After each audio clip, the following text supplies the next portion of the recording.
The city lights glittered through the rain-streaked window. Adrian whispered to the glass, to the world, to himself. This isn't the end. Not yet. Adrian couldn't sleep. The letter from Harrington and Knox sat on his nightstand like a loaded gun. Every time he closed his eyes, Veronica's voice echoed, "Aria belongs to me." But what if she didn't? The thought had been gnawing at him since the night he whispered to the city, "This isn't the end." What if Aria wasn't a cage? What if Aria was his? The following Friday, Nathan coaxed him out to a downtown cafe. Adrian showed up as himself, hoodie, jeans, stubble shadowing his jaw. The cashier barely looked up when he ordered. But when he returned to the cafe the next day, as Aria, everything changed. The barista's eyes brightened. A stranger complimented her dress. Someone even asked if she modeled. For the first time, Aria wasn't tied to Harrington and Knox. She wasn't Veronica's puppet. She was free in the world, and people saw her. Adrian walked home that day, wig itching, shoes blistering, makeup smudged by the drizzle, but a thought burned clear: Veronica didn't create Aria. "I did." That night, Adrian told Nathan everything. "I thought I hated the mask," Adrian admitted. "I thought it was just a prison. But when I was out there today, nobody saw Adrian. Nobody saw a fraud. They saw me.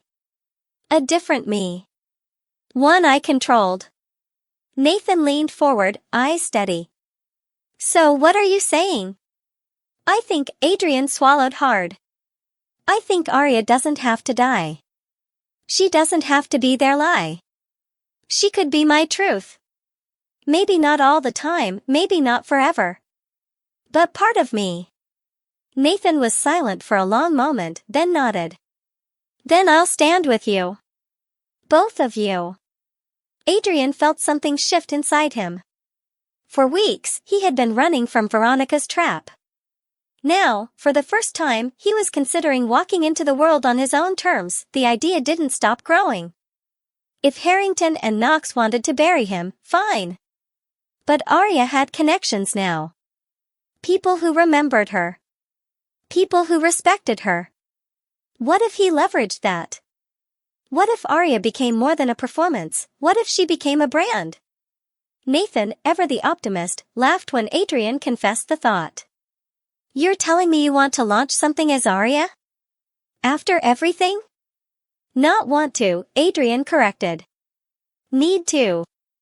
It's the only way to take back control." 2 nights later, Aria sat at her laptop, wig on, makeup done, nerves sizzling. She created a fresh profile.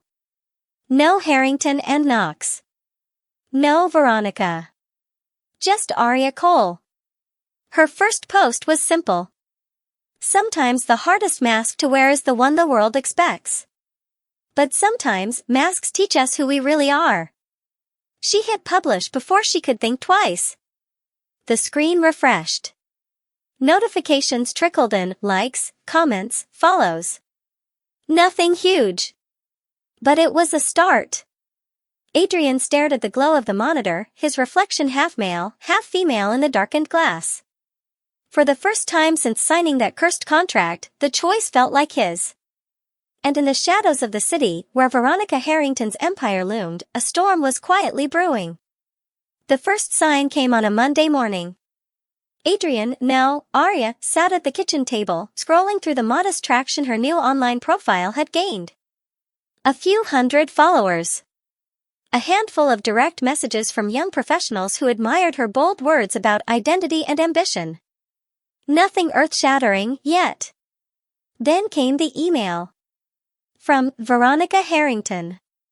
Subject: cease immediately. The body was short.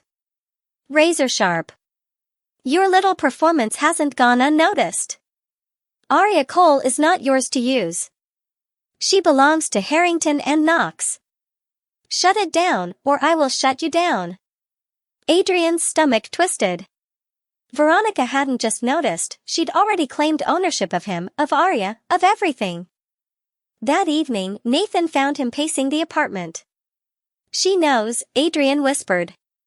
She's watching everything. Nathan took the phone, read the email, and let out a low whistle. She's bluffing. No, Adrian said, shaking his head. Veronica doesn't bluff. She'll scorch the earth to keep control. Nathan set the phone down firmly. Then we don't play defense. We fight back. Adrian stared at him. How? She has money, lawyers, the entire industry on her leash. Nathan leaned closer, eyes burning.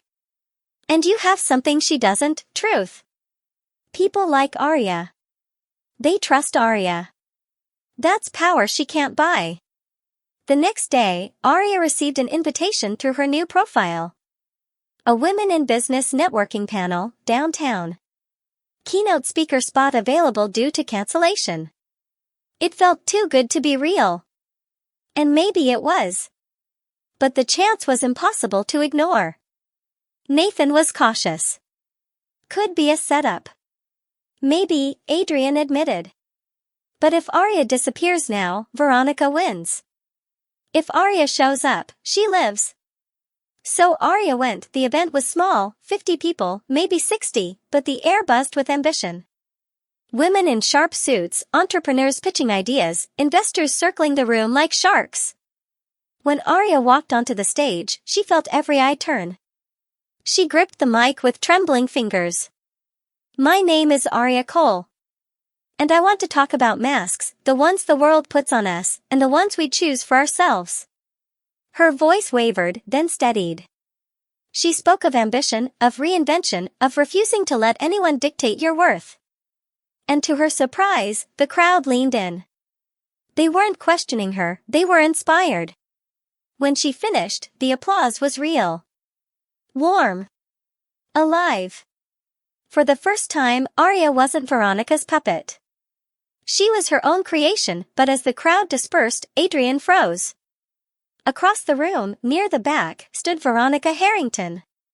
Hands folded, expression unreadable, eyes sharp as glass. She didn't approach. She didn't need to. She just smiled, the kind of smile that promised war, and left without a word. Aria's triumph turned to ice in her veins. Veronica had seen everything. And she was planning her next move. The fallout came fast. 2 days after the panel, Adrian opened his inbox to find 3 rejection emails from companies he'd applied to weeks earlier. Each one sounded eerily similar. After reviewing your application, we've decided to pursue other candidates. We wish you the best. They weren't rejections. They were blacklisting. Veronica's fingerprints were all over them. By the end of the week, it wasn't just jobs. It was whispers. On LinkedIn, subtle comments appeared under Aria's posts. Funny how no one knew her before Harrington and Knox. Didn't she come out of nowhere? Feels suspicious. Some say she's not who she claims to be. Each comment hit like a stone thrown at glass, threatening to crack the fragile mask Adrian had built. The real blow came Friday evening. Nathan stormed into Adrian's apartment, his face pale. I just got a call from HR, he said. Anonymous tip. They wanted to know if I knew anything about you. Adrian's stomach dropped. What did you say? I told them you were none of their business. Nathan paced, running his hands through his hair. But Adrian, this isn't just about you anymore. Veronica's coming after me now. Adrian's heart twisted. He had dragged Nathan into his war. Maybe we should stop seeing each other, Adrian whispered, throat tight. She's using you to get to me. Nathan stopped pacing, grabbed his shoulders, and forced him to meet his eyes. Don't you dare push me away. We're in this together. You hear me? Adrian nodded, tears stinging. But deep down, fear clawed at him. How much longer until Veronica tore Nathan apart too? That night, Adrian couldn't sleep. He sat at the desk, laptop glowing in the dark. Veronica's tactics were clear: silence Aria, isolate Adrian, crush Nathan. But she'd underestimated one thing: how much the world wanted stories of survival, of transformation, of defiance. Adrian opened a blank post. His fingers trembled as he typed. They told me my identity was a performance. That my worth was theirs to define. But masks don't erase us, they reveal us. I am Adrian. I am Aria. And I will not be erased. He hit publish before doubt could smother him. The response was immediate. Dozens of comments. Then hundreds. Messages poured in, some curious, some cruel, but many, supportive. One read, "Thank you for saying what I've always felt. You're braver than you know." Another, "Whoever's trying to silence you, don't let them win." For the first time, Adrian wasn't just surviving. He was striking back. The next morning, a letter arrived by courier. This one wasn't from Harrington and Knox. It was personal. Thick envelope. Elegant handwriting. Adrian opened it with shaking hands. "You've made your choice. You want war. Fine. But remember, wars have casualties. Watch carefully who gets caught in the crossfire." No signature. Just a single red wax seal. Adrian's blood ran cold. Veronica was done sending warnings. She was going to break him by breaking everything he loved. The letter haunted Adrian all night. Wars have casualties. Veronica didn't bluff, she promised. And promises from her always came true. By Monday morning, the first blow landed. Nathan called from his office, voice ragged. "They suspended me, Adrian. Effective immediately. Pending an investigation. They wouldn't say into what, but I know, it's her." Adrian's chest tightened. "She's targeting you. Because of me." Nathan's laugh was bitter. "No. She's targeting us. She knows you care about me, and that makes me leverage." The call ended with static silence, leaving Adrian's apartment colder than ever. The attacks spread like wildfire. A gossip blog ran a piece, "Who really is Aria Cole? Whispers of a double life." Old co-workers messaged him cautiously, "Veronica's saying you're unstable. That you invented your entire background." Online, the comments turned uglier. Fraud. Faker. Freak. Adrian stopped checking his phone. Every buzz was a fresh blade. Even leaving the apartment became dangerous. He swore he saw Harrington and Knox security near his building more than once, men in dark suits lingering too long at the corner cafe. Despite his suspension, Nathan refused to disappear. He showed up at Adrian's door one evening, a bag of groceries in hand. "She wants us scared," he said firmly. "That's her power. But she can't control what we do with it." Adrian shook his head. "She can destroy you, Nathan. She already has. I can't let you lose everything because of me." Nathan dropped the bag on the counter, stepped closer. "Listen to me. I'm not here because it's safe. I'm here because it's right. Veronica doesn't get to dictate who I love." The word love hung in the air, fragile and electric. Adrian's throat closed. He wanted to say it back, but fear strangled the words. That night, Adrian sat before his laptop again. His hands hovered over the keys.